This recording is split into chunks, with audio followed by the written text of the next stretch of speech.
باب من احب العتاقۃ فی کسوف الشمس، باب جو کوئی پسند کرے گردن آزاد کرنا سورج گرہن میں. حدثنا ربيع بن يحيى قال حدثنا زائدة عن هشام عن فاطمة عن اسماء قالت لقد امر النبي صلی اللہ علیہ وسلم بالعتاقۃ فی کسوف الشمس، کہ آپ صلی اللہ علیہ وسلم نے سورج گرہن کے موقع پہ غلام آزاد کرنے کا حکم دیا. اب اس سے آپ اندازہ لگائیں کہ اسلام کوئی موقع نہیں جانے دیتا جب غلام آزاد نہ کروا دے. باب صلاۃ الکسوف فی المسجد، مسجد میں نماز کسوف پڑھنا. یہ اس لیے باب آیا ہے کہ کہیں ایسا تو نہیں کہ صلاۃ استسقاء یا عید کی نماز کی طرح اس کو شہر کے کسی جنگل یا میدان میں ہی ضرور پڑھنا ہوگا. حدثنا اسماعیل قال حدثني مالك عن يحيى بن سعيد عن امرأة بنت عبد الرحمن عن عائشة رضي الله عنها أن يهودية جاءت تسألها فقالت أعاذك الله من عذاب القبر، فسألت عائشة رسول الله صلى الله عليه وسلم أيعذب الناس في قبورهم؟ فقال رسول الله صلى الله عليه وسلم عائذا بالله من ذلك.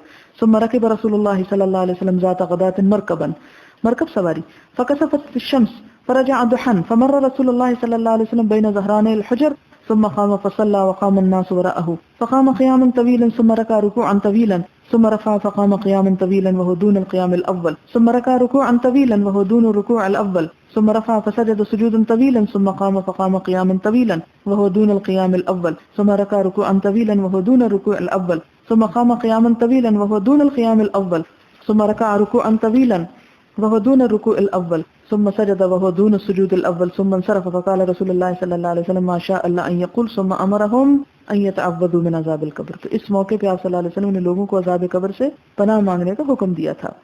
باب لا تنكسف الشمس لموت أحد ولا لحياته، رواه أبو بكر والمغيرة وأبو موسى بن عباس وابن عمر رضی اللہ عنہم. ان سب نے روایت کیا کہ سورج گرہن کا کسی کی موت اور زندگی سے کوئی تعلق نہیں ہے.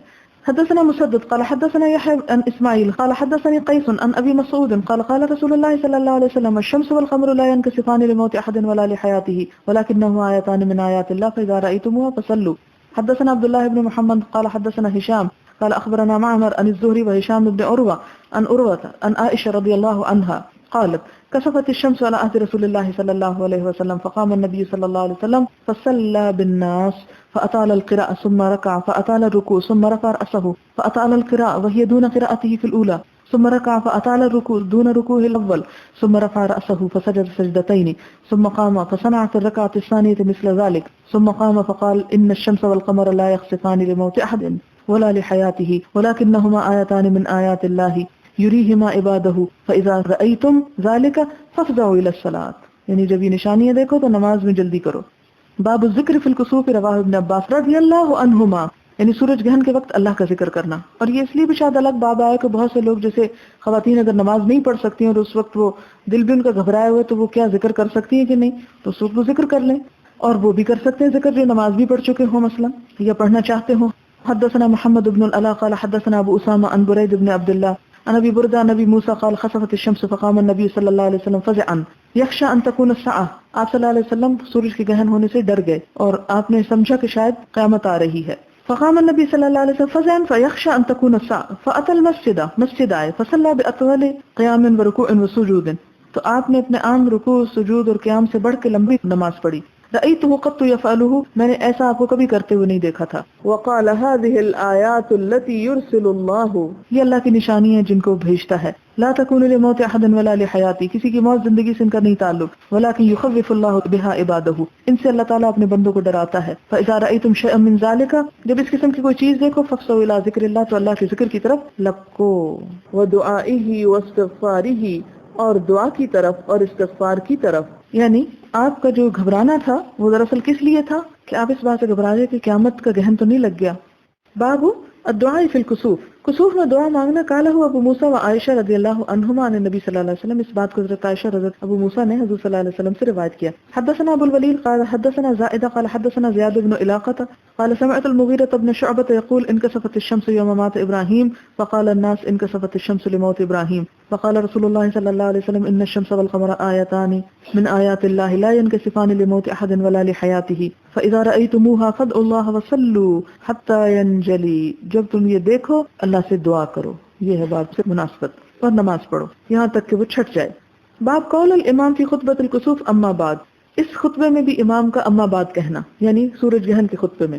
وقال ابو اسامہ حدثنا هشام قال اخبرتني فاطمہ بنت المنذر ان اسماء قالت فانصرف رسول الله صلی اللہ علیہ وسلم وقد تجلت الشمس فخطب فحمد الله بما هو اهله ثم قال اما بعد. یہ اما بعد کی بات اس لیے امام بخاری لائے ہیں تاکہ یہ پتہ چلے کہ یہ ایک پراپر خطبہ تھا. یہ نہیں کہ آپ نے سلام پھیر کے لوگوں سے کوئی عام سی بات کر دی، بلکہ ایک پراپر ایک لیکچر کی قسم کا تھا، یہ ایک خطبہ ڈیلیور کیا تھا آپ نے. باب الصلاۃ فی کسوف القمر، چاند گہن میں بھی نماز پڑھنا. حدثنا محمود قال حدثنا سعيد بن عامر عن شعبة عن يونس عن الحسن عن ابي بكرة رضي الله عنه قال انكسفت الشمس على عهد رسول الله صلى الله عليه وسلم فصلى ركعتين. کہ سورج گہن لگا حضور صلی اللہ علیہ وسلم کے زمانے میں تو آپ نے 2 رکعتیں پڑھی. اب یہ ہے کہ یہاں چاند کا تو ذکر نہیں، لیکن اگلی روایت میں چاند کی بات آ جائے گی، اس لیے کیونکہ سورج اور چاند دونوں ہی اس کی طرف آتے ہیں. پھر ایک اور حدیث ہے اس میں سورج اور چاند کا بھی لفظ آتا ہے، لیکن امام بخاری نے اشارتاً یہاں یہ بات کی. حدثنا ابو معمر قال حدثنا عبد الوارث قال حدثنا يونس عن الحسن عن ابي بكر قال خسفت الشمس على عهد رسول الله صلى الله عليه وسلم فخرج يدور رداءه حتى انتهى الى المسجد وثاب الناس اليه. یہ نئے لفظ ہے اس حدیث میں، جس کا مطلب ہے کہ لوگ آپ صلی اللہ علیہ وسلم کی طرف لوٹ آئے، یعنی پلٹ آئے، جمع ہو گئے. فصلى بهم ركعتين فانجلت الشمس فقال ان الشمس والقمر آیتان. یعنی نماز تو آپ نے سورج گہن کی پڑھائی، لیکن آپ نے چاند کا بھی ساتھ ذکر کر دیا. اس سے یہ اشارہ نکلتا ہے کہ چاند کے وقت بھی نماز پڑھنی چاہیے، چاند گہن میں بھی. وانما هو لا يخسفان لموت احد فاذا كان ذلك فصلوا ودوا حتى ينكشف ما بكم وذلك ان ابنا للنبي صلی اللہ علیہ وسلم مات يقال له ابراہیم فقال الناس في ذلك. تو لوگوں نے اس کو حضرت ابراہیم کی وفات سے ریلیٹ کر دیا. باب الرکعۃ الاولى في الكسوف اطول، پہلی رکعت کسوف کی زیادہ لمبی ہوتی ہے یعنی دوسری کی نسبت. اخبرنا محمود بن غیلان قال حدثنا ابو احمد قال حدثنا سفیان عن یحیی عن عمرو عن عائشة رضی اللہ عنہا ان النبی صلی اللہ علیہ وسلم صلی بهم في كسوف الشمس 4 ركعات في سجدتين الاول والاول اطول. یعنی 4 رکعتیں، یہ 4 کس طرح، یعنی وہ جو 4 قیام ہیں اصل میں وہ مراد ہے. فی سجدتین یعنی 2 دفعہ نیچے جا کر 4 دفعہ قیام کیا، یہ مراد ہے. والاول والاول اطول، اور پہلی جو تھی وہ سب سے لمبی تھی، پھر اس کے بعد آہستہ آہستہ کمی ہو گئی. باب الجہر بالقراءۃ فی الکسوف، کسوف میں بلند آواز سے قرات کرنا، یعنی خاموش نماز نہیں ہوگی، بلند ہوگی. حالانکہ ہم دیکھتے ہیں کہ آپ صلی اللہ علیہ وسلم نے یہ نماز کب پڑھائی تھی؟ چاشت کے وقت پڑھائی تھی. حدثنا محمد بن مہران قال حدثنا الولید بن مسلم قال اخبرنا ابن نمر سمع ابن شهاب عن عروة عن عائشة رضي الله عنها قالت جهر النبي صلى الله عليه وسلم في صلاة الخسوف بقراءته فإذا فرغ من قراءته كبر فركع وإذا رفع من الركعة قال سمع الله لمن حمد ربنا ولك الحمد ثم يعاود القراءة في صلاة الكسوف. اسے کیا پتہ چلتا ہے کہ پھر آپ نے دوبارہ بھی صلاة الكسوف میں اعادہ کیا، یعنی قراءت کا. 4 ركعات في ركعتين و4 سجدات. وقال الأوزاعي وغيره سمعت الزهري عن عروة عن عائشة رضي الله عنها أن الشمس خسفت على عهد رسول الله صلى الله عليه وسلم فبعث مناديا. یہاں ایک نئی بات پتہ چلتی کہ آپ نے باقاعدہ ایک پکارنے والے کو مقرر کیا. الصلاة جامعة، جو کیا کہہ رہا تھا؟ الصلاة جامعة، یہ نہیں کہہ رہا تھا الصلاة خير من النوم، یہ کہہ رہا تھا الصلاة جامعة. یہ سورج گہن کے لیے نماز کے بلانے کے الفاظ ہیں. فتقدم فصلى 4 ركعات في ركعتين و4 سجدات. قال الوليد اخبرني عبد الرحمن بن نمر سمع ابن شهاب مثله. قال الزهري فقلت ما صنع اخوك ذلك عبد الله بن زبير ما صلى الا ركعتين مثل الصبح اذا صلى بالمدينه. قال اجل انه اخطا السنه. تابعه سليمان بن كثير وسفيان بن حسين عن الزهري في الجهر. بسم الله الرحمن الرحيم. اب باب سجود القرآن و سنتها، یعنی قرآن پاک کے سجدے اور اس کا سنت ہونا، یعنی یہ سجدہ جو ہے اس کو ادا کرنا چاہیے. باب ما جاء فی سجود القرآن و سنتها، سجود قرآن کے بارے میں اور اس کا سنت ہونا. یعنی اکثریت کے نزدیک یہ سنت ہے، اگر کوئی چھوڑ دے تو گناہ نہیں ہوگا، لیکن امام ابو حنیفہ نے اس کو واجب قرار دیا ہے. اور اسی طرح اس بارے میں بھی اختلاف ہوا ہے کہ کل 15 سجدے ہیں یا 14 ہیں. اس میں ہم دیکھتے ہیں کہ امام احمد کے نزدیک 15 سجدے ہیں، سورۃ حج میں 2 سجدے ہیں، ایک سورۃ صاد میں، اور امام شافعی اور ابو حنیفہ جو 14 سجدوں کے قائل ہیں. یہ تھوڑا بہت اختلاف ہے، وہاں پر آیات موجود ہیں اور یہ اختلاف روایت کی وجہ سے ہے. حدثنا محمد بن بشار قال حدثنا غندر قال حدثنا شعبة عن ابي اسحاق قال سمعت الاسود عن عبد الله رضي الله عنه قال قرأ النبي صلى الله عليه وسلم النجم، کہ نبی صلی اللہ علیہ وسلم نے سورۃ نجم کی قرات کی. وہاں نا والنجم اذا هوى ما ضل صاحبكم وما غوى، بمکہ، مکہ میں. فسجد فیہا، تو آپ نے وہاں پر اس میں سجدہ کیا، یعنی نماز کی حالت میں جب آیت سجدہ پر پہنچے تو آپ سجدے میں گر گئے. اب رمضان آ رہا ہے نا، تو تراویح میں امام کئی دفعہ ایسا بھی کرے گا کہ قرات کرتے کرتے بیچ میں رکوع کیے بغیر سجدے میں چلا جائے گا، اور وہ بتاتے ہیں عموماً پہلے. اور یہ سجدہ کیا ہوتا ہے؟ سجدہ تلاوت ہوتا ہے. تو کیا ہوا؟ فسجد فیہا، آپ نے سجدہ کر لیا اس میں، وسجد من معہ، جتنے لوگ آپ کے آس پاس تھے مسلمان مشرک سب کے سب سجدے میں پڑ گئے. یعنی وہ انداز ایسا مسحور کن تھا پڑھنے کا کہ پڑھتے ہوئے یکا یک جب آپ سجدے میں گئے سب سجدے میں چلے گئے، غیر شیخ، سوائے ایک بوڑھے کے. اور وہ کون تھا؟ امیہ بن خلف. اخذ کفا من حسن، اس نے کیا کیا؟ ایک مٹھی کنکریاں اٹھائی زمین سے، او ترابن، یا مٹی اٹھائی، فرفعہ الی جبہتی، اس مٹی کو اٹھا کے ماتھے کے ساتھ لگا لیا یہ کنکریوں کے، وقال، اور کہا یکفینی ھذا، مجھے یہی کافی ہے. فرأیتہ بعد ذلک قتل کافرا، تو راوی کہتے ہیں کہ میں نے اس کے بعد اس کو کفر کی حالت میں ہی قتل کیے ہوئے پایا تھا، یعنی قتل ہو گیا تھا، اور یہ بدر کے دن قتل ہوا تھا. باب السجدہ تنزیل السجدہ، سورۃ الف لام میم سجدہ میں یہ تنزیل السجدہ میں سجدہ کرنا. حدثنا محمد بن یوسف قال حدثنا سفیان عن سعد بن ابراہیم عن عبد الرحمن عن ابی ہریرہ رضی اللہ عنہ قال كان النبی صلی اللہ علیہ وسلم یقرأ فی الجمعۃ فی صلاۃ الفجر الف لام میم تنزیل السجدہ. آپ صلی اللہ علیہ وسلم جو تھے جمعے کے دن فجر کی نماز میں سورۃ الف لام میم سجدہ پڑھتے تھے. وهل اتى على الانسان، اور دوسری رکعت میں کیا؟ سورۃ الدہر، هل اتى على الانسان حين من الدهر لم يكن شيئا مذكورا. تو یہ پڑھتے تھے اور اس میں سجدہ کرتے ہوں گے، اس لیے سورۃ الف لام میم سجدہ کے سجدے کی طرف اشارہ ہے یہاں. باب سجدہ صاد، سورۃ صاد کا سجدہ، کیونکہ اس میں بھی اختلاف ہے اس لیے امام بخاری اس کو لائیں کہ یہ سجدہ ہے اس میں. حدثنا سلیمان بن حرب و ابو نعمان قال، دونوں کہتے ہیں، کیا کہتے ہیں؟ حدثنا حماد هو ابن زید عن ایوب عن اکرمہ عن ابن عباس رضی اللہ عنہما قال صاد لیس من عزائم السجود. ابن عباس کہتے ہیں کہ صاد کا سجدہ جو ہے یہ تاکیدی سجدوں میں سے نہیں ہے، عزائم یعنی لازم نہیں ہے. وقد رأیت النبی صلی اللہ علیہ وسلم یسجد فیہا، اور میں نے نبی صلی اللہ علیہ وسلم کو اس میں سجدہ کرتے ہوئے دیکھا تھا. اس سے کیا پتہ چلتا ہے؟ انہی روایات کی وجہ سے بعض کہتے ہیں کہ سنت ہے، اگر سجدے کر لیے گئے تو اچھا ہے، اگر کوئی نہیں کرتا تو گناہ نہیں. لیکن امام ابو حنیفہ تاکیداً اس کو کہتے ہیں، اور اس وجہ سے یہ رائے میں فرق ہوا. ابن عباس کی رائے یہ کہ صاد کا سجدہ لازم نہیں، لیکن ساتھ ہی یہ بھی کہتے ہیں کہ میں نے حضور کو کرتے ہوئے پایا، یعنی ہو سکتا ہے کہ کبھی آپ نے اس پہ کیا ہو کبھی نہ کیا ہو. اور سورۃ صاد میں داؤد علیہ السلام کی توبہ کا ذکر ہے، وہ جس میں آتا نا فخر راکعا و اناب، کہ وہ رکوع میں گر گئے اور رجوع کر لیا. تو آپ صلی اللہ علیہ وسلم نے فرمایا کہ حضرت داؤد نے توبہ کے لیے سجدہ کیا اور ہم شکریہ کے لیے کرتے ہیں، تو یہ سجدہ شکر ہے، لیکن اس کی کوئی خاص دعا نہیں بتائی گئی. باب سجدۃ النجم، سورۃ نجم کا سجدہ. قالہ ابن عباس رضی اللہ عنہما نے نبی صلی اللہ علیہ وسلم، ابن عباس نے حضور صلی اللہ علیہ وسلم سے روایت کیا ہے. حدثنا حفص بن عمر قال حدثنا شعبہ عن ابی اسحاق عن الاسود عن عبد اللہ رضی اللہ عنہ ان النبی صلی اللہ علیہ وسلم قرأ سورۃ النجم، کہ آپ صلی اللہ علیہ وسلم نے سورۃ نجم پڑھی، فسجد بها فما بقي احد من القوم الا سجد، تو پوری قوم نے سجدہ کیا، کوئی نہ باقی بچا. فاخذ رجل من القوم، لیکن ایک شخص نے قوم کے لے لی، کفن من حسن، کنکری او ترابن، یا مٹی کی مٹھی، فرفعہ الی وجہہ، اور اپنے چہرے کی طرف اٹھا دیا، وقال، اور کہا یکفینی ھذا، مجھے یہی کافی ہے. قال عبداللہ کہتے ہیں، عبداللہ بن مسعود ہیں یہ، کہ فلقد رأیتہ بعد قتل کافرا، کہ اس کے بعد میں نے اسے کفر کی حالت میں قتل کیے ہوئے پایا، یعنی اسے ایمان نہ ملا. باب سجود المسلمین مع المشرکین، مسلمانوں کے ساتھ مشرکوں کا بھی سجدہ کر لینا. والمشرک نجس، حالانکہ مشرک نجس ہوتے ہیں. لیس له وضو، اس کا وضو نہیں ہوتا. وکان ابن عمر رضی اللہ عنہما یسجد علی غیر وضو، تو حضرت عبداللہ بن عمر جو تھے وہ وضو کے بغیر سجدہ کر لیا کرتے تھے، یعنی کہیں قرآن پڑھتے ہوئے کسی کو سنتے، آیت سجدہ سنتے، وہیں پر سجدہ کر لیتے. اور اس سے امام بخاری نے کہاں سے استدلال کیا ہے کہ حضور صلی اللہ علیہ وسلم کے ساتھ مشرکین نے بھی سجدہ کر لیا. حالانکہ امام بخاری کا یہ استدلال درست معلوم نہیں ہوتا، کیونکہ مشرکین تو مسلمان نہیں تھے، تو ایک مسلمان کے لیے مشرکین کے عمل میں تو کوئی نمونہ نہیں ہے، اس لیے یہاں پر یہ عمل جو ہے جمہور کی رائے کے خلاف ہے. یعنی سوائے عبداللہ بن عمر کے یہاں پر دوسرے تمام جو ہیں وہ یہ کہتے ہیں کہ یہ استدلال ابن عمر کا درست نہیں ہے اور امام بخاری کا بھی درست نہیں ہے. لہٰذا مشرکین اگر بغیر وضو کے کرتے ہیں تو وہ تو مسلمان ہی نہیں، ان کا تو ایک بے اختیار سجدہ تھا، لیکن مسلمان تو ارادے اور اختیار سے سجدہ کرتا ہے، اس لیے اس کو وضو کے ساتھ ہی سجدہ کرنا چاہیے. لیکن ایک اور دلیل بھی ہے جو یہاں ذکر نہیں ہے، وہ یہ کہ حجۃ الوداع کے موقع پر سجدہ کیا گیا تھا اور لوگوں نے جہاں جہاں کوئی بیٹھا تھا، کوئی اونٹنی پہ تھا وہیں پر کر لیا، کوئی کسی کی پیٹھ پہ، کمر پہ، وضو کے ساتھ بغیر وضو کے، تو اس سے بھی یہ استدلال لیا جاتا ہے. تو وہ استدلال بہتر معلوم ہوتا ہے، لیکن یہاں یہ جو استدلال ہے امام بخاری کا یہ درست معلوم نہیں ہوتا، کیونکہ مشرکین تو ویسے ہی سجدہ نہیں کرتے. حدثنا مسدد قال حدثنا عبد الوارث قال حدثنا ایوب عن اکرمۃ عن ابن عباس رضی اللہ عنہما ان النبی صلی اللہ علیہ وسلم سجد بالنجم، کہ حضرت ابن عباس نے کہا کہ حضور صلی اللہ علیہ وسلم نے سورۃ نجم میں سجدہ کیا. وسجد مع المسلمون والمشرکون والجن والانس، جن و انس میں سے جو تھے سب نے سجدہ کیا.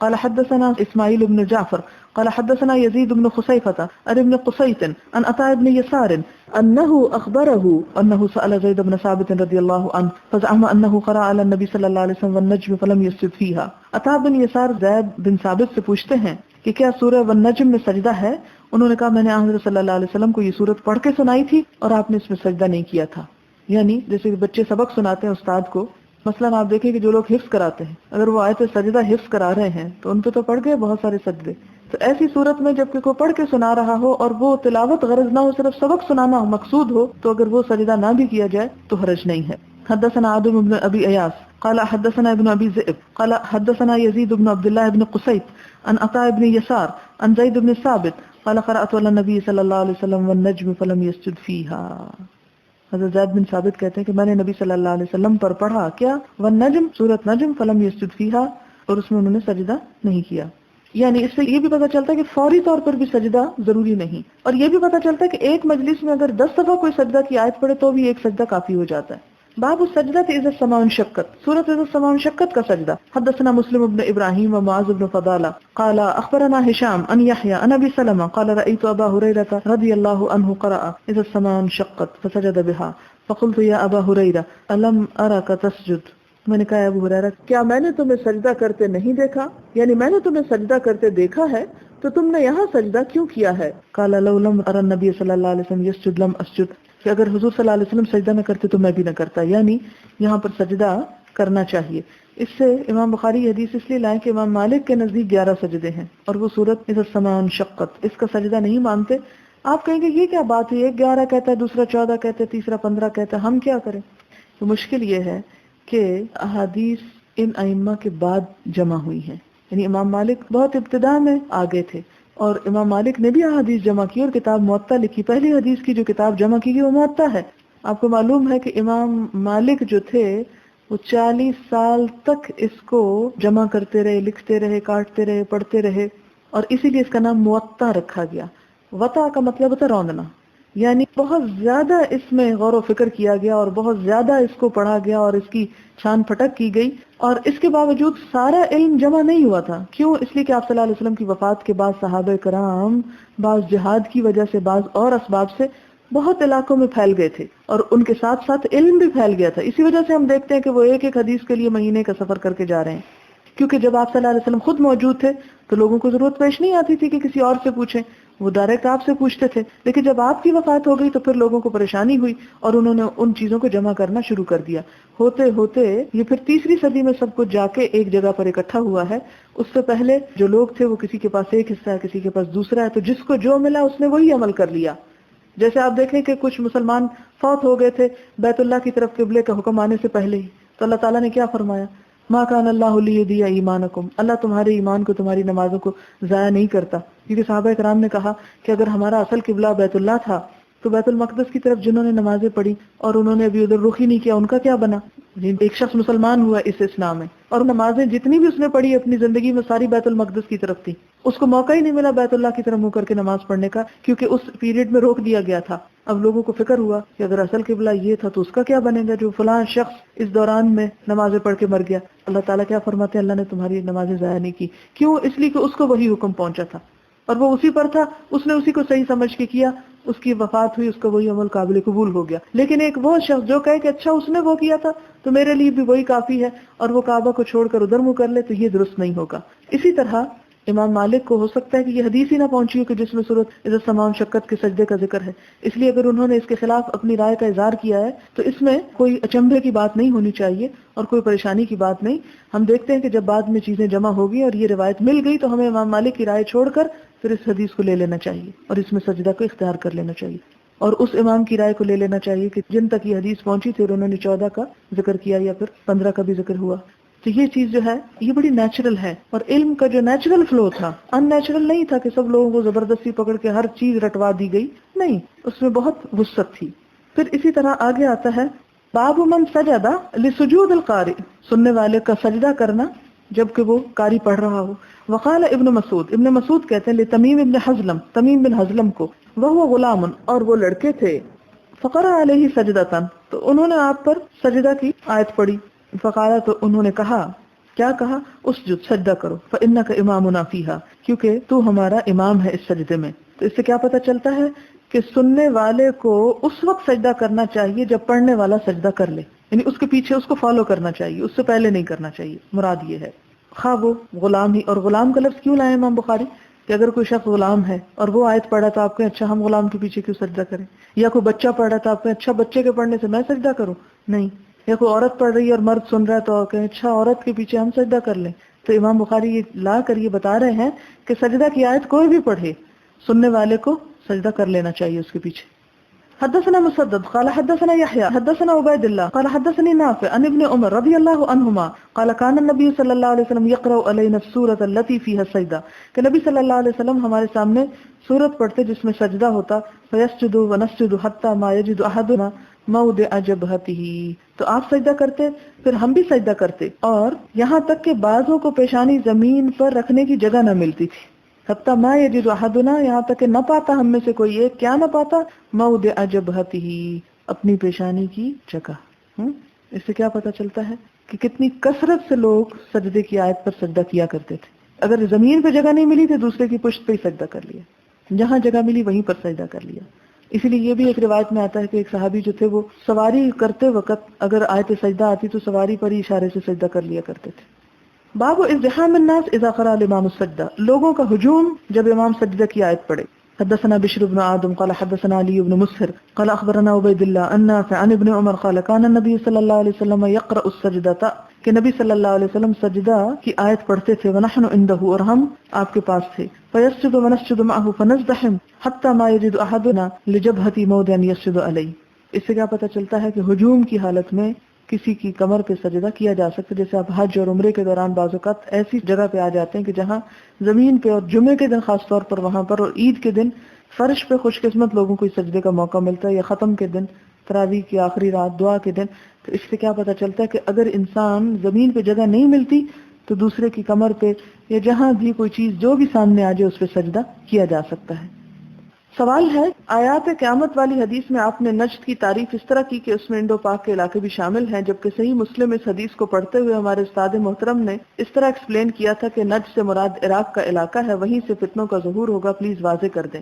آپ اگر حدیث دوبارہ پڑھیں تو اس میں صرف نجد کا لفظ نہیں آتا، مشرقی علاقے آتے ہیں، اور اس جگہ سے مشرقی علاقے کی حد نجد پہ ختم نہیں ہو جاتی، وہاں سے مشرقی علاقوں میں سب چیزیں آ جاتی ہیں، اور نجد کا الگ سے بھی ذکر آتا ہے. تو ہم اس کو نجد بھی کہہ سکتے ہیں، اور نجد کے بعد کے ممالک جو ہیں اس ڈائریکشن پر، اس پہ، کیونکہ جب آپ نے یمننا اور شامنا کا لفظ استعمال کیا تو دائیں اور بائیں کی بات کی، اور اس کے مقابلے میں جب مشرق کی طرف کی بات کی تو اس میں صرف ایک خاص علاقہ نہیں، آپ نے نجدنا نہیں اس روایت میں کہا بلکہ مشرقی علاقوں کی طرف اشارہ کیا، تو اس سے مراد یہ بھی ہو سکتے ہیں.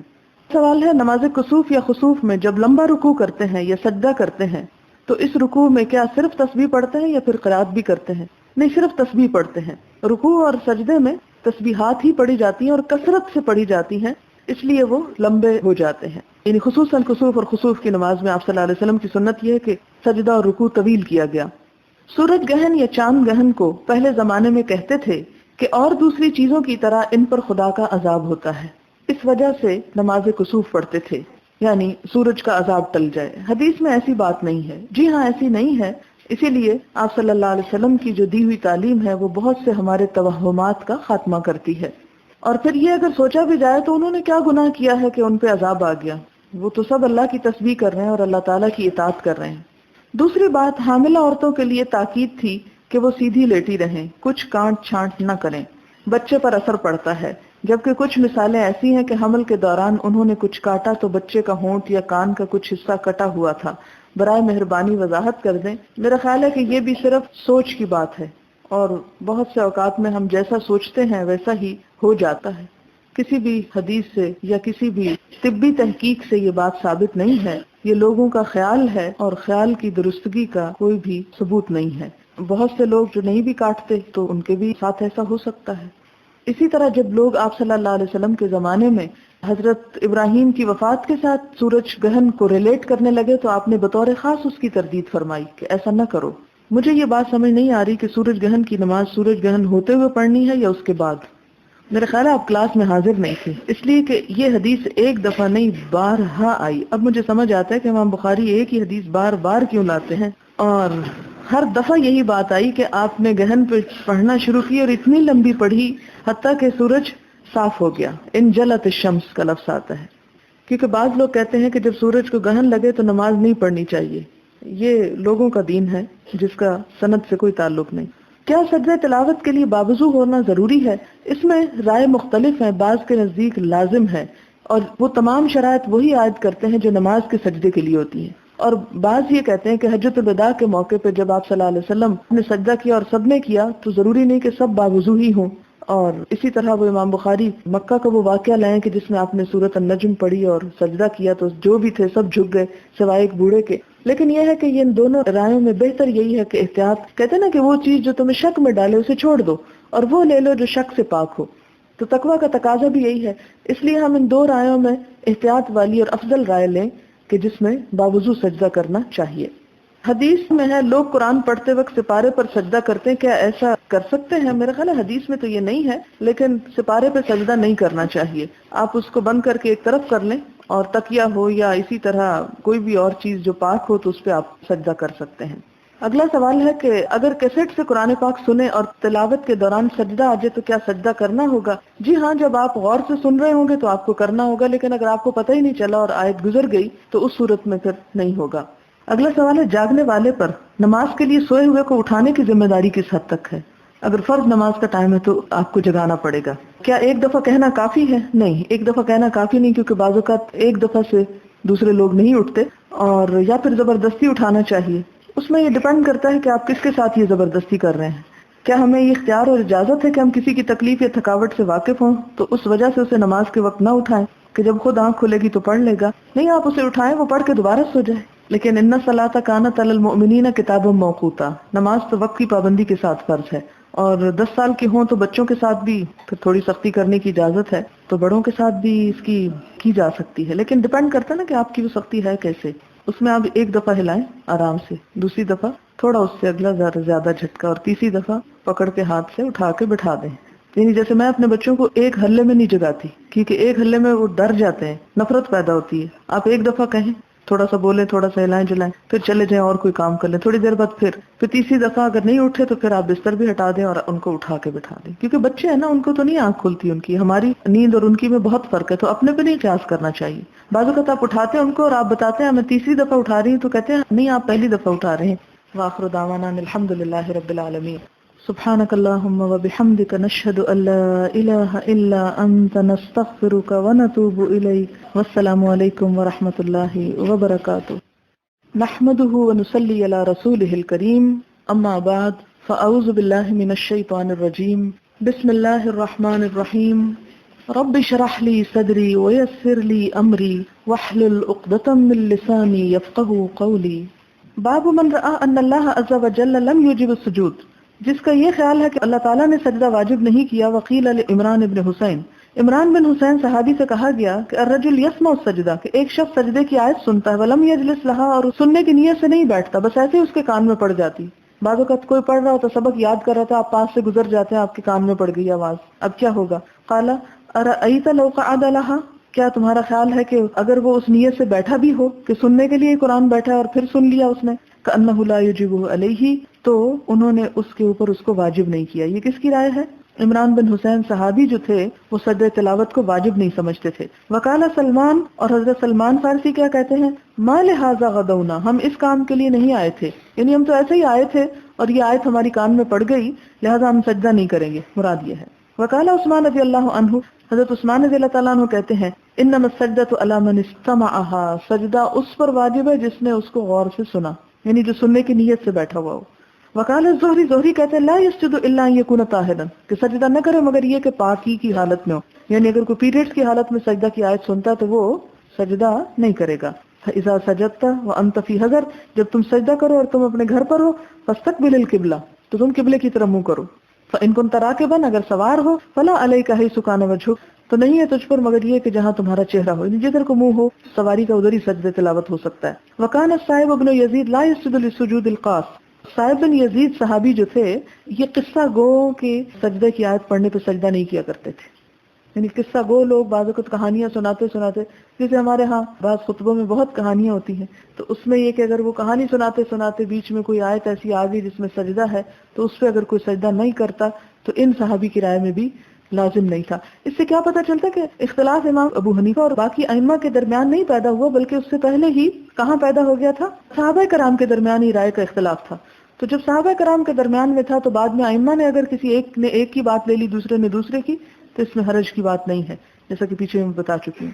حدثنا ابراہیم ابن موسیٰ قال اخبرنا هشام بن يوسف ان ابن جريج اخبرهم قال اخبرني ابو بكر بن ابي مليكة ان عثمان بن عبد الرحمن التيمي ان ربيعة بن عبد الله بن هدير التيمي قال ابو بكر وكان ربيعة من خيار الناس عما حضر ربيعة من عمر بن الخطاب رضي الله عنه قرأ يوم الجمعة على المنبر بسورة النحل کہ حضرت عمر رضی اللہ تعالی عنہ نے جمعہ کے دن منبر پر سورہ نحل پڑھی. حتی اذا جاء السجدہ یہاں تک کہ سجدے کی آیت جب آئی نزلہ تو اترے فسجدہ انہوں نے سجدہ کیا وسجد الناس اور لوگوں نے بھی سجدہ کیا. حتی اذا كانت الجمعہ القابلہ جب اگلا جمعہ آیا قرأ بها اس کو پڑھا. حتی اذا جاء السجدہ جب سجدہ کی آیت آئی قال یا ایھا الناس کہنے لگے اے لوگو انما نمر بالسجود ہم سجدوں سے گزرتے ہیں یعنی سجدہ آیت پڑھتے چلے جاتے ہیں. فمن سجد فقد اصاب تو جس نے سجدہ کر لیا اس نے اچھا کیا. ومن لم يسجد فلا اثم علیہ جس نے نہ سجدہ کیا اس پر گناہ نہیں. اس سے کیا پتہ چلتا ہے کہ حضرت عمر نے بھی دو مختلف طرز عمل کر کے بتائے. ایک دفعہ تو اتر کے سجدہ کیا اور لوگوں نے سجدہ کیا، اور دوسری مرتبہ سجدے کے موقع پر سجدہ کرنے کی بجائے کیا فرمایا کہ جو کر لے اچھا ہے، جو نہیں کرتا اس پہ گناہ نہیں. جس سے پتہ چلتا ہے کہ یہ صحابہ کرام کے درمیان بھی سجدہ تلاوت جو تھا ایک مسنون چیز تھی، واجب نہیں تھی. ولم یسجد عمر رضی اللہ عنہ اور نہ سجدہ کیا حضرت عمر رضی اللہ تعالی عنہ نے. وزاد نافع عن ابن عمر رضی اللہ عنہما اور حضرت نافع نے حضرت عبداللہ بن عمر سے اضافہ کیا ہے ان اللہ لم یفرض السجود الا ان نشاء کہ ابن عمر کی رائے کیا تھی کہ اللہ نے یہ سجدے ہم پہ فرض نہیں کیے مگر یہ کہ اگر ہم چاہیں تو کر لیں، یعنی کرنا بہتر ہے، افضل ہے، باعث ثواب ہے نہ کرنے سے. باب من قرأ السجدة في الصلاة فسجد بها نماز میں آیت سجدہ پڑھنا اور اس پہ سجدہ کر لینا. جیسے کہ پہلے بھی ذکر ہو چکا کہ تراویح میں جب آپ قرآن پاک سنیں گے اور امام سجدہ کرے گا بیچ میں عین سجدہ نماز کے علاوہ تو پیچھے والوں کو بھی سجدہ کرنا چاہیے، وہ کھڑے نہ رہیں. کیوں؟ اس لیے کہ نماز میں فالو کرنا امام کو بہت ضروری ہوتا ہے. یعنی باہر اگر مثلا آپ بیٹھے ہیں یہاں پر آیت سجدہ پڑھی جاتی، آپ چاہیں تو کر لیں چاہیں نہ کریں، لیکن اگر نماز میں ہو رہا ہے تو آپ کی چوائس نہیں باقی، پھر آپ کو کرنا ہی پڑے گا. حدثنا مسدد قال حدثنا معتمر قال حدثني ابي قال حدثني بكر عن ابي رافع قال صليت مع ابي هريره العتمه فقرأ اذا السماء انشقت فسجد فقلت ما هذه قال سجدت بها خلف ابي القاسم صلى الله عليه وسلم فلا ازال اسجد فيها حتى القاه. یہاں پر ابو رافع کہتے ہیں کہ انہوں نے حضرت ابو ہریرہ کے پیچھے عشاء کی نماز پڑھی. انہوں نے کیا کیا؟ سورۃ اذا السماء انشقت پڑھی اور سجدہ کیا. تو نماز کے بعد انہوں نے ان سے پوچھا ما ہاذی یہ کیا ہے؟ قال سجدت بها خلف ابی القاسم. حضور صلی اللہ علیہ وسلم کی کنیت کے ساتھ، یہ محبت کی وجہ سے کنیت کے ساتھ کہتے ہیں کہ ابو القاسم صلی اللہ علیہ وسلم کے ساتھ میں نے نماز پڑھی تھی اور آپ نے سجدہ کیا تھا. فلا ازال اسجد فیہا تو میں اس میں سجدہ کرتا ہی رہوں گا حتی القاہ یہاں تک کہ آپ سے جا کے ملاقات کروں، یعنی مرنے تک مراد ہے. باب من لم یجد موضعا للسجود مع الامام من الزحام ازدحام کی وجہ سے اگر کسی کو سجدہ کرنے کی جگہ نہ ملے امام کے ساتھ تو کیا کرے. حدثنا صدقة قال اخبرنا يحيى عن عبيد الله النافع عن ابن عمر رضي الله عنهما قال كان النبي صلى الله عليه وسلم يقرأ السورة التي فيها السجدة فيسجد ونسجد ما يجد احدنا مكانا لموضع جبهته. پیچھے گزر چکا ہے کہ ایسی صورت میں اگر انسان زمین پہ سجدہ نہ کر سکے تو کوئی حرج نہیں، جو چیز اس کے سامنے ہو اسی پہ سجدہ کر سکتا ہے، تاکہ اشارے تک سے بھی کیا جا سکتا ہے جیسے سفر میں سواری پر. بسم اللہ الرحمن الرحیم. ابواب التقصیر نماز قصر کا بیان. باب ما جاء فی التقصیر وکم یقیم حتی یقصر نماز قصر کا بیان. کم یقیم کتنا قیام کرے تو سفر ہوتا ہے، حتی یقصر کہ جس میں وہ قصر نماز کر سکتا ہے، کتنے دن. اب یہ ایک اور بہت کھلا میدان آپ کو ملے گا کہ جس میں کافی اختلافات موجود ہیں اور صحابہ کرام اور ائمہ کے طرز عمل بھی مختلف ہیں. اور یہ مشکل اس وقت پیش آتی ہے کہ جب آپ صلی اللہ علیہ وسلم کوئی ایک واضح بات خود سے نہیں فرما دیتے کہ لوگوں ایسا کر لو، جب آپ فرما دیتے ہیں تو سب اس پہ جمع ہو جاتے ہیں. جب آپ کا طرز عمل دیکھ کے لوگ کوئی چیز لیتے ہیں تو اس طرز عمل کو جیسا جو سمجھتا ہے اسی طرح کرنے لگتا ہے، اور جو جس چیز کو درست سمجھ کے کرے اور آپ کی سنت سمجھ کے کرے اس کو اسی میں ثواب ہے. اب اس میں ہم دیکھتے ہیں کہ امام شافعی، امام احمد، امام مالک یہ کہتے ہیں کہ جب 4 دن کہیں ٹھہرنے کا ارادہ ہو، یعنی 4 سے کم ہو پھر قصر کر سکتا ہے، 4 اگر پورے ہوں تو اس میں پھر پوری نماز ہی پڑھنی چاہیے. اچھا، امام ابو حنیفہ کے نزدیک 15 دن سے کم میں قصر ہے، 15 دن ہو یا 15 سے زیادہ ہو تو پھر پوری نماز ہوگی. اسحاق ابن راہوے امام بخاری کے استاد ہیں، جن کے مشورے یا جن کے آئیڈیا پر امام بخاری نے کتاب تالیف کی تھی. ان کے نزدیک 19 دن ہیں کہ 19 سے کم ہو تو قصر ہوگا، اور 19 سے زیادہ ہو تو پھر قصر نہیں، پوری نماز ہوگی. اور مغرب اور فجر کی نماز میں قصر نہیں. کیا مراد ہے کہ 2 فرض 2 ہی ہوں گے، 1 نہیں پڑھا جائے گا، اور 3 فرض مغرب کے 3 ہی ہوں گے، 2 نہیں پڑھے جائیں گے یا 1.5 نہیں پڑھا جائے گا. حدثنا موسى بن اسماعيل قال حدثنا ابو عوانة عن عاصم وحسين عن اكرمة عن ابن عباس رضي الله عنهما قال اقام النبي صلى الله عليه وسلم 19 يقصر. قیام کیا نبی صلی اللہ علیہ وسلم نے 19 دن اور قصر کرتے رہے. یہ کہاں ہے؟ فتح مکہ کے موقع پر 19 دن تک ٹھہرے اور قصر نماز پڑھی. فنحن، تو وہ کہتے ہیں کہ ہم، یہ کون کہہ رہا؟ ہم، ابن عباس کہتے ہیں، اذا سافرنا، جب ہم سفر کرتے ہیں، 19 19 دن، قصرنا، ہم قصر کرتے رہتے ہیں، وَإِن زِدْنَا أَتْمَمْنَا، جب 19 سے ہم زیادہ کرتے ہیں تو ہم پوری پڑھتے ہیں. ٹھیک ہے. حدثنا ابو معمر قال حدثنا عبد الوارث قال حدثنا يحيى بن ابي اسحاق قال سمعت انس يقول خرجنا مع النبي صلی اللہ علیہ وسلم من المدینہ الى مکہ. ہم نکلے نبی صلی اللہ علیہ وسلم کے ساتھ مدینہ سے مکہ کی طرف. فکان یصلی رکعتین تو آپ 2 رکعتیں پڑھتے تھے. حتی رجعنا الی المدینہ، یہاں تک کہ ہم مدینہ واپس آ گئے. قلت اقمتم بمکہ شیئا، میں نے پوچھا کہ تم مکہ میں کتنے دن رہے؟ قال اقمنا بها 10، انہوں نے کہا 10 دن. امام مالک کا جو ہے طریقہ اس کے خلاف جاتی ہے یہ بات کہ ٹوٹل سفر جو تھا آپ کا وہ زیادہ تھا اور 10 دن آپ ایک جگہ پر رہے بھی تھے. اور امام شافعی اور یہ دیگر ائمہ 4 کی بات کیوں کرتے ہیں؟ وہ کہتے ہیں کہ 10 دن جو مکہ تھا اس میں کچھ دن تو آپ مینا بھی رہے تھے، اور مکہ کے ٹوٹل دن 4 بنتے ہیں، اس لیے وہ 4 پہ رہتے ہیں اور مینا کے دنوں کو نکال دیتے ہیں. تو یہ سمجھ کے فرق کی وجہ سے یہ اختلاف آیا ہے. ایک اور بات جو یہاں سمجھنے کی وہ یہ ہے کہ اگر کوئی شخص 1 سال بھی ٹریول کرتا رہے، مثلا کسی جگہ پر گیا ہے، 2 دن ٹھہرا پھر آگے چل پڑا، 4 دن ٹھہرا آگے چل پڑا، 8 دن ٹھہرا آگے چل پڑا، اور اسی طرح چلتا ہی رہا، تو وہ حالت سفر میں ہے. اس روایت سے پتہ چلتا نا کہ نبی صلی اللہ علیہ وسلم مدینہ سے نکل کر مدینہ تک جتنے بھی دن باہر رہے مسلسل سفر کی حالت میں رہے، یا کچھ دن تھوڑا تھوڑا قیام بھی کیا، جیسے مکہ کے بارے میں 10 دن، تو انہوں نے سفر میں قصر ہی پڑی. پھر اسی طرح آپ دیکھیں کہ وہ مکہ اور منا جو ہے، بعض لوگ ان کو ایک ہی علاقہ تصور کرتے ہیں اور بعض کہتے ہیں نہیں، مکہ الگ جگہ ہے اور منا جو ہے وہ الگ جگہ ہے، اس لیے اس کو 10 دن نہیں شمار کرتے، ان کو پھر سپلٹ کر دیتے ہیں. باب الصلاۃ بمنا، منا میں نماز، یعنی جیسے ہم لوگ حج وغیرہ کرنے کو جاتے ہیں تو منا میں جو نمازیں پڑھی جاتی ہیں وہ 2-3 دن جو ٹھہرا جاتا ہے تو کتنی نماز پڑھیں گے؟ حدثنا مسدد قال حدثنا يحيى عن عبيد الله قال اخبرني نافع عن عبد الله رضي الله عنهما قال صليت مع النبي صلى الله عليه وسلم.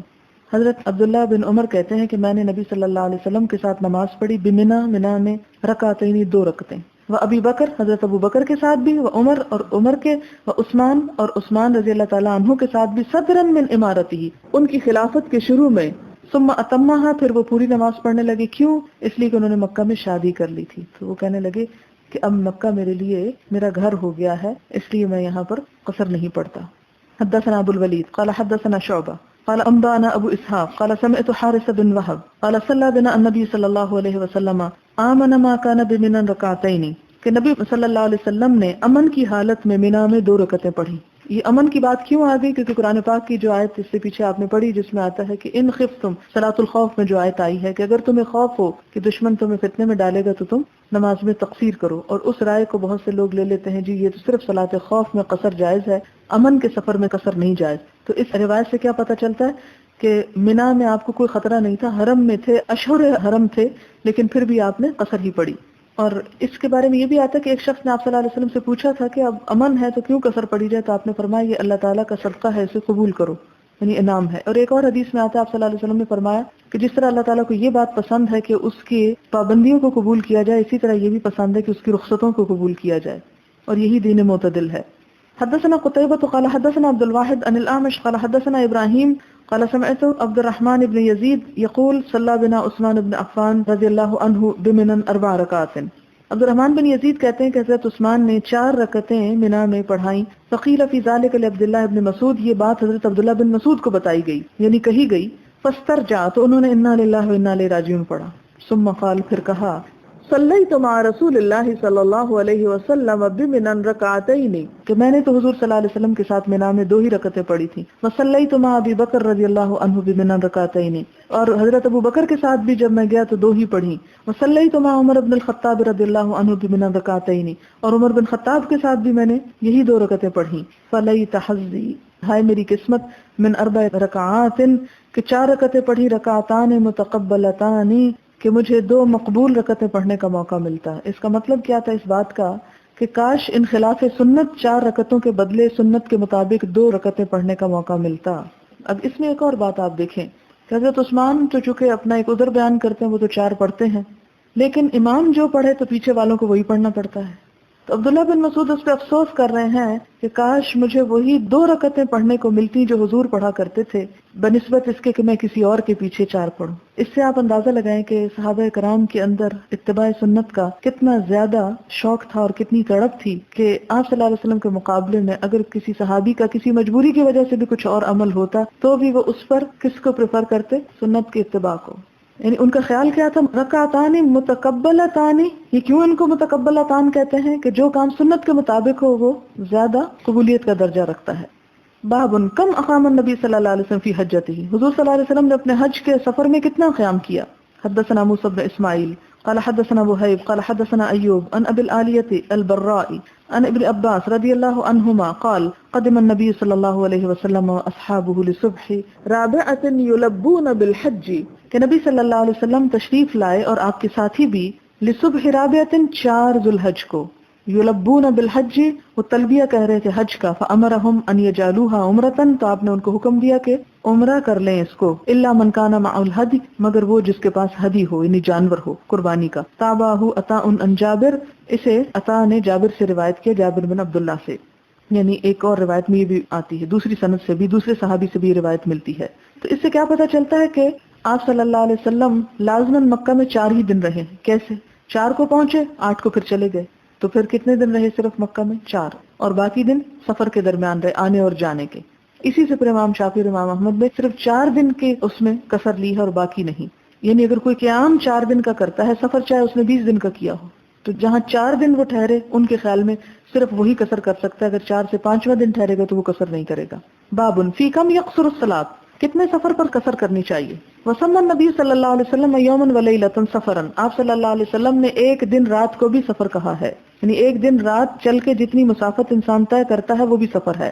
وکان ابن عمر و ابن عباس رضی اللہ عنہم، ابن عمر اور ابن عباس رضی اللہ تعالی عنہم جو تھے، یقصران و یفطران فی 4 برد، کہ وہ قصر کرتے تھے اور روزہ کھول دیا کرتے تھے. یفطران یعنی افطار کرتے تھے، روزہ نہیں رکھتے تھے مراد ہے. فی 4 برد، 4 برد تک. اور 4 برد کیا ہے؟ وہی 16 فرسخا، 16 فرسخ ہیں، اور ایک فرسخ 3 میل کا ہوتا ہے، تو ٹوٹل 48 میل. یعنی اگر انسان کسی 48 میل دور فاصلے تک جائے تو وہ کیا کر سکتا ہے؟ قصر کر سکتا ہے. اور اس میں بھی پھر اختلاف ائمہ کے درمیان. امام ابو حنیفہ کے نزدیک 3 دن کی مسافت اور باقی کے نزدیک 1 دن رات کی، یعنی 48 میل. اور امام شافعی اور امام مالک اور اوزاعی کہتے ہیں کہ 2 منزل سے کم میں قصر جائز نہیں، اور 2 منزل 48 میل ہوتے ہیں. حدثنا اسحاق بن ابراہیم الحنظلی قال قلت لأبي أسامة حدثكم عبید اللہ عن نافع عن ابن عمر رضی اللہ عنہما ان النبی صلی اللہ علیہ وسلم قال، آپ صلی اللہ علیہ وسلم نے فرمایا، لا تسافر المرأة 3 ایام الا مع ذی محرم، کہ نہ سفر کرے کوئی عورت 3 دن مگر محرم کے ساتھ. تو یہ 3 دن کا سفر کی جو بات آئی تو یہ سفر کی حد بتائی جا رہی کہ 3 دن کی سفر شمار ہوگا. اور دوسری روایت میں ایک دن رات بھی سفر شمار ہوتا ہے. اس لیے امام ابو حنیفہ کے نزدیک اس سے زیادہ وہ ہوگا، یعنی 3 دن کا مسافت ہوگی، اور وہ اپنی دلیل اس حدیث سے لیتے ہیں. جبکہ دوسروں کے نزدیک وہ دوسری روایت جس میں ایک دن رات کی بات ہے. حدثنا مسدد قال حدثنا يحيى عن عبيد الله عن نافع عن ابن عمر رضي الله عنهما عن النبي صلى الله عليه وسلم قال لا تسافر المرأة ثلاثا إلا مع ذي محرم. تابعه أحمد عن ابن المبارك عن عبيد الله عن نافع عن ابن عمر عن النبي صلى الله عليه وسلم. حدثنا آدم قال حدثنا ابن أبي ذئب قال حدثنا سيد المقبوري عن أبيه عن أبي هريرة رضي الله عنه قال قال النبي صلى الله عليه وسلم لا يحل لامرأة تؤمن بالله واليوم الآخر. کسی عورت کے لیے جائز نہیں جو اللہ اور یوم آخرت پر ایمان رکھتی ہو، ان تسافر مسیرة يوم وليلة، کہ وہ سفر کرے ایک دن اور رات، لیس معها حرمۃ، جبکہ اس کے ساتھ کوئی محرم رشتہ دار نہ ہو. تابعه يحيى بن أبي كثير وسهيل ومالك عن المقبوري عن أبي هريرة رضي الله عنه. اور دوسرے ائمہ کس پہ رکھتے ہیں؟ اس حدیث پہ رکھتے ہیں کہ ایک دن رات. تو اب اس لیے ایک کے پاس ایک روایت ہے، دوسرے کے پاس دوسری، تو دونوں اپنی اپنی جگہ پر صائب ہیں، کیونکہ اجتہاد کیا نا دونوں نے اپنی اپنی جگہ. ہاں یہ بات ہے کہ اگر ایک اپنے اجتہاد کو ضعیف حدیث پر رکھتا ہے اور دوسرا صحیح پر، تو پھر ضعیف والے کی بات چھوڑی جائے گی. باب یقصر اذا خرج من موضعه. یقصر قصر نماز پڑھے گا یا قصر کرے گا، اذا جب خرج وہ نکلے، من موضعه اپنی جگہ سے یا اپنے شہر سے. یعنی جب کوئی شخص اپنے شہر سے نکلے گا تو قصر نماز شروع کر دے گا، خواہ ابھی وہ اپنے مقام پر پہنچا ہو یا نہ پہنچا ہو. وخرج علی علیہ السلام، حضرت علی رضی اللہ تعالی عنہ نکلے یعنی کوفہ سے، فقصر تو انہوں نے قصر کی، وہو یرا البیوت حالانکہ وہ دیکھ رہے ہوتے تھے گھروں کو. فلما رجع پھر جب وہ لوٹے، قیل لہ تو آپ سے کہا گیا، ھذہ الکوفہ یہ ہے کوفہ. قال لا کہا نہیں، حتی ندخلھا یہاں تک کہ ہم اس میں داخل ہو جائیں. مراد اس سے کیا ہے کہ جب شہر کی حد پار کر کے شہر کے اندر آ جائیں پھر شہر آتا ہے. اگر شہر کے مضافات ہیں تو ابھی شہر نہیں. مثال کے طور پر آپ دیکھیں کہ آپ اگر لاہور کی طرف سے جی ٹی روڈ پر آ رہے ہوں تو روات کے پاس پہنچ چکے ہیں، تو ابھی آپ مسافر ہی شمار ہوں گے. اگر اس وقت وہاں پر آپ کوئی نماز پڑھ رہے ہیں تو قصر ہوگی. لیکن جب آپ وہ جگہ جہاں پر لکھا ہوتا ہے اسلام آباد اور وہ کراس کر کے آپ اسلام آباد کی سڑک پر آ جاتے ہیں تو آپ ایک طرح سے اسلام آباد کی حدود میں داخل ہو گئے. اور خاص طور پر جب آپ ایئرپورٹ کراس کر جاتے ہیں اور یہ 0 پوائنٹ، تو پھر تو آپ بالکل شہر کے اندر آ گئے. لیکن جب تک آپ ان حدود سے باہر ہوتے ہیں تو خواہ وہ اسلام آباد کے قریب ہی کیوں نہ ہو، جب تک آپ سفر میں قصر کرتے رہیں گے. اسی طرح مثلاً آپ لاہور جا رہے ہیں تو یہاں سے آپ نکلے ہیں، ابھی چند میل ہی گزرے ہیں اور آپ دیکھتے ہیں کہ نماز کا وقت ہو گیا ہے، تو آپ وہاں پر گاڑی روک کر جو نماز پڑھیں گے وہ قصر ہی شمار ہوگی. یعنی اس میں یہ شرط نہیں کہ آپ لاہور پہنچ کر ہی قصر شروع کریں گے، راستے میں شروع کر سکتے ہیں. اور اس میں امام مالک مثلاً یہ کہتے ہیں کہ شہر کے باغ جو ہیں اگر وہ ہوں تو وہ بھی پار ہو جائیں، امام مالک کی رائے کے مطابق. اور امام شافعی کہتے ہیں کہ جس شہر میں دیوار ہو یعنی فصیل ہو تو جب فصیل پار ہو جائے تو شہر آ جاتا ہے. اور امام ابو حنیفہ کہتے ہیں کہ شہر کی آبادی سے جب انسان نکل جائے تو اب تینوں تقریباً رائے ایک دوسرے سے ملتی جلتی ہیں، تھوڑا سا ہی فرق پڑتا ہے آگے پیچھے کا، لیکن اس سے پتہ یہ چلتا ہے کہ شہر کے فوراً متصل بعد بھی قصر شروع ہو جائے گی. حدثنا ابو نعیم قال حدثنا سفیان عن محمد بن المنکدر وابراہیم بن میسرہ عن انس رضی اللہ عنہ قال صلیت الظہر مع النبی صلی اللہ علیہ وسلم بالمدینہ. میں نے ظہر کی نماز پڑھی آپ صلی اللہ علیہ وسلم کے ساتھ مدینہ میں، 4 رکعتیں یعنی پوری نماز پڑھی. والعصر اور عصر کی نماز پڑھی بذل حلیفہ، ذل حلیفہ میں، رکعتین صرف 2 رکعتیں، یعنی ذل حلیفہ میں 2 رکعتیں. اور ذل حلیفہ جیسا کہ آپ جانتے ہیں کہ مدینہ سے تھوڑی ہی دور باہر ہے. اور آپ صلی اللہ علیہ وسلم نے شہر سے نکلنے کے فوراً بعد قصر نماز شروع کر دی، یہ مراد ہے. حدثنا عبداللہ بن محمد قال حدثنا سفیان عن الزہری عن عروہ عن عائشہ رضی اللہ عنہا قالت الصلاۃ، حضرت عائشہ کہتی ہیں کہ نماز اول ما فرضت، سب سے پہلے جب فرض کی گئی، رکعتان تو صرف 2 رکعتیں تھیں. فاقرت صلاۃ السفر، تو باقی رکھی گئی سفر کی نماز. واتمت صلاۃ الحضر، اور پوری کر دی گئی حضر کی نماز یعنی 4 رکعتیں 2 کی بجائے.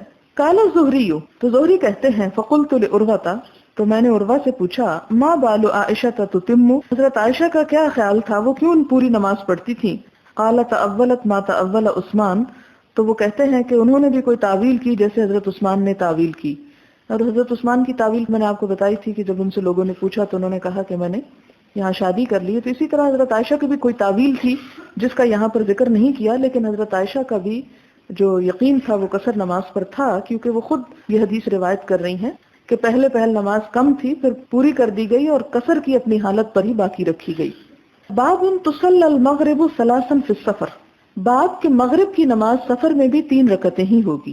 حدثنا ابو الیمان قال اخبرنا شعیب عن الزہری قال اخبرنی سالم عن عبد اللہ بن عمر رضی اللہ عنہما قال رأیت رسول اللہ صلی اللہ علیہ وسلم، کہ میں نے حضور صلی اللہ علیہ وسلم کو دیکھا، اذا اعجلہ السیر فی السفر، کہ جب جلدی ہوتی آپ کو چلنے میں سفر میں، یؤخر المغرب، تو آپ مغرب کو تاخیر سے پڑھتے، یعنی جب جلدی نکلنا چاہتے تو مغرب کے قریب قریب بھی نکلتے تو مغرب کا انتظار نہیں کرتے تھے، آپ سفر کے لیے روانہ ہو جاتے اور مغرب دیر سے پڑھ لیتے۔ حتی یجمع بینہا و بین العشاء، یہاں تک کہ مغرب اور عشاء کو جمع کر لیتے۔ بعض اوقات آپ دیکھیں کہ آپ سفر کے لیے نکلنا چاہتے ہیں، آپ نکلنے لگتے ہیں، تیاری کرتے ہیں، سامان رکھتے ہیں، اتنے میں کوئی فون آ جاتا ہے، آپ نکلنے لگتے ہیں، کوئی اور کام پڑ جاتا ہے، اور پھر آپ دیکھتے ہیں اچھا ابھی مغرب کو 15 منٹ ہے، بہتر ہے میں پڑھ کے چلوں، تو ہو سکتا ہے اس 15 منٹ میں جہاں آپ کو پہنچنا ہے رات، وہاں آپ اور تاخیر سے پہنچ رہے ہیں۔ مثلاً آپ کو کہیں 10:30 پہنچنا ہے تو آپ وہاں 11:45 پہنچ رہے ہیں، ہے تو 15 منٹ لیکن 10:30 اور 11:45 میں بھی فرق پڑ جاتا ہے۔ تو اس لیے کیا اجازت دی گئی کہ ایسی صورت میں انسان مغرب کے قریب بھی اگر سفر شروع کر رہا ہے تو وہ چل پڑے اور آگے جا کر مغرب اور عشاء کو جمع کر لے۔ قال سالم، حضرت سالم جو حضرت عبداللہ بن عمر کے بیٹے ہیں کہتے ہیں، وَقَانَ عبد اللہ يَفْعَلُهُ، حضرت عبداللہ بن عمر ایسا ہی کیا کرتے تھے، اذا عَجَلَهُ السَّيْرُ، جب جلدی ہوتی ان کو چلنے میں، یعنی جلدی نکلنا چاہتے تو وہ بھی مغرب اور عشاء جمع کر لیتے۔ وزاد اللیث، اور لیث کہتے ہیں، حدثني یونس عن ابن شہاب قال سالم کان ابن عمر رضی اللہ عنہما یجمع بین المغرب والعشاء بالمزدلفہ، ابن عمر جو تھے مغرب اور عشاء کو مزدلفہ کے مقام پر جمع کر کے پڑھتے۔ پیچھے بھی یہ گزر چکا ہے کہ حضور صلی اللہ علیہ وسلم نے ان مقامات پر نمازیں جمع کر کے پڑھی۔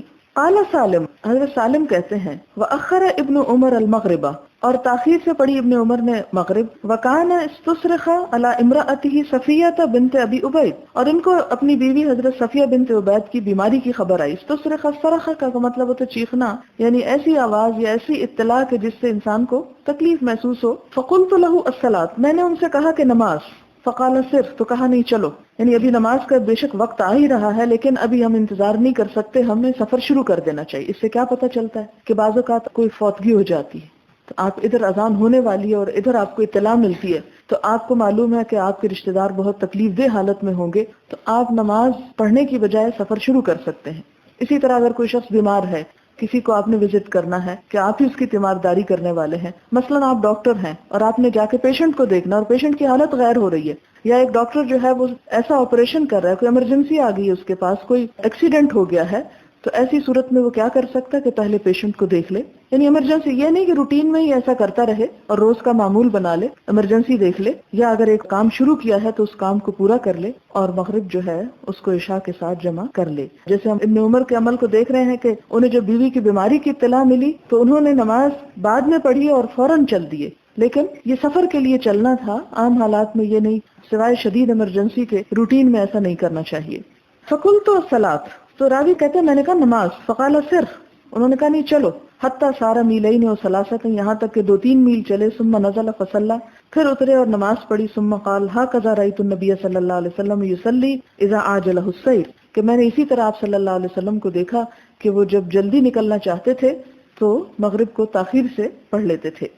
وقال عبداللہ، اور عبداللہ کہتے ہیں رأیت النبی صلی اللہ علیہ وسلم، کہ میں نے نبی صلی اللہ علیہ وسلم کو دیکھا، اذا عاجله السير يؤخر المغرب فيصليها ثلاثا ثم يسلم ثم قلما يلبس حتى يقيم العشاء، اور ایسا کیوں کرتے تھے دیر سے پڑھنے؟ اب آپ کے ذہن میں شاید سوال پیدا ہو رہا ہو کہ عبداللہ بن عمر 2-3 میل چل کر، کیونکہ اس زمانے میں پیدل چلنا ایک معنی رکھتا تھا اور کافی ٹائم لیتا تھا، یہ نہیں کہ گاڑی پہ 2-3 میل گئے، تو آپ کے ذہن میں شاید یہ سوال پیدا ہو رہا ہو کہ بہتر تھا کہ وہ 2-3 میل بعد میں جا کے پڑھنے کی بجائے گھر سے ہی پڑھ کے چل پڑتے۔ تو اس کی وجہ یہ تھی کہ آپ صلی اللہ علیہ وسلم جب اس طرح تاخیر کرتے تو آپ کا ارادہ یہ ہوتا تھا کہ عشاء کو بھی ساتھ ملا کے پھر ساتھ ہی پڑھ لے، کیونکہ اگر انسان کسی ایمرجنسی کے لیے جا رہا ہے یا کسی ایسی مشکل میں جا رہا ہے اور وہاں جا کر انسان ان کے لیے مشکل بن جائے کہ ان کا کام چھوڑ کے اپنی لمبی لمبی نمازیں شروع کر دے، تو اس سے بہتر ہے کہ پھر کچھ سفر طے کر کے، تاکہ سفر کی بھی تھوڑی تھکاوٹ ہلکی ہو جائے، کچھ سفر طے کر کے درمیان میں دونوں نمازیں پڑھ کے باقی سفر پھر پورا کر لیا جائے، تاکہ انسان جب منزل پر پہنچے تو بھی اس کو بہت مشقت نہ ہو۔ کیونکہ عموماً یہ ہوتا ہے کہ جب ہم لمبا سفر کر کے جائیں اور جا کے اتنے تھک چکے ہوتے ہیں کہ پھر ہوش نہیں آتی نماز پڑھنے کی اور نماز پڑھنا مشکل ہو جاتی. اس لیے اسی سے کہتے ہیں کہ اسلام ایک آسان دین ہے، دین یسر ہے، اور اس نے مختلف مواقع پر جو انسان کو دیگر مشکلات پڑتی ہیں تو فرائض میں بھی ریلیکسیشن دے دی کہ اس میں ان کو جمع کر لیا جائے. تو اس میں کیا ہے کہ اگر انسان ایک بے چینی میں ہے، ایک کرب کی کیفیت میں ہے، جلدی نکلنا چاہتا ہے لیکن انتظار میں بیٹھا کہ ذرا 15 منٹ بعد مغرب ہو جائے پھر پڑھوں گا، تو اس مغرب میں اس کا دل بھی نہیں لگے گا. اور پھر اگر وہ مغرب پڑھ لیتا ہے اور مسلسل سفر کرتا ہے اور عشاء جا کے پڑھتا ہے تو تاخیر میں تھک کے جب پڑھے گا تو عشاء بھی پوری طرح اچھی طرح نہیں پڑھے گا. تو ایک اعتدال کا راستہ بتایا گیا کہ ادھر سے بھی بے چینی ختم کرو، جب نکلنے کا ارادہ ہو تو نکل چلو، اور پھر یہ پریشانی اور بوجھ لے کے بھی وہاں نہ پہنچو کہ جا کے ہائے نمازیں پڑھنی پڑیں گی. راستے میں جو سفر کی بریک ہے بریک کر لو اور ساتھ اپنی نمازیں بھی ادا کر لو. تو اس میں آپ دیکھیں کہ تینوں جو طریقے ہیں ان میں سے بہتر ترین طریقہ کون سا ہے؟ وہی جو حضور صلی اللہ علیہ وسلم کی سنت کا ہے. اگر ہم اس میں سختی پیدا کریں گے، آپ کا طرز عمل ہوتے ہوئے ہم کہیں گے کہ نہیں یہ فلاں رائے بھی موجود ہے اور میرے خیال میں زیادہ بہتر ہے کہ پڑھ کے ہی چلا جائے، تو اس میں اصل میں سنت کا اتباع سب سے زیادہ بہتر ہے. اور وہ ایسا طریقہ ہے کہ جس پر انسان مداومت کر سکتا ہے. مداومت سے مطلب کیا ہے کہ اسے ہمیشہ اختیار کر سکتا ہے بنسبت اس کے کہ انسان اپنے اوپر ایسی سختی کرے کہ جسے وہ نبھا نہ سکے. کیا کہتے ہیں عبداللہ، رأیت النبی صلی اللہ علیہ وسلم اذا عجلہ السیر، کہ میں نے نبی صلی اللہ علیہ وسلم کو دیکھا کہ جب آپ کو جلدی نکلنا ہوتا، یؤخر المغرب، مغرب تاخیر سے کرتے، فیصلیھا رسلاسا، 3 رکعتیں اس کی پڑھتے. یہاں ایک اور چیز یہ پتہ چلتی ہے کہ مغرب کی سنتیں نہیں پڑھتے تھے. ثم یسلم، پھر سلام پھیرتے، ثم قلما یلبس، پھر تھوڑی دیر ٹھہرتے، یعنی ذرا سا وقفہ لیتے بیچ میں، حتی یقیم العشاء، یہاں تک کہ عشاء کی تکبیر کہلواتے، یقیم اقامت کہلواتے. فیصلیھا رکعتین، پھر اس کی 2 رکعتیں پڑھ لیتے. ثم یسلم، پھر آپ سلام پھیر دیتے. ولا یسبح بعد العشاء، اور آپ سنت نہیں پڑھتے تھے عشاء کی. سبحہ نفل اور سنت نماز کے لیے بھی لفظ استعمال ہوتا ہے، سین بے ہے گولتے سبحہ. تو آپ سنتیں نہیں پڑھتے تھے نہیں عشاء کی. حتی یقوم من جوف اللیل، یہاں تک کہ آدھی رات میں کھڑے ہوتے، یعنی آدھی رات کے بعد پھر اپنے تہجد پڑھتے. تہجد کیوں پڑھتے تھے آپ؟ اس لیے کہ آپ کے اوپر وہ پڑھنا لازم تھے، تو آپ کو سفر میں بھی پڑھنا ہوتے تھے.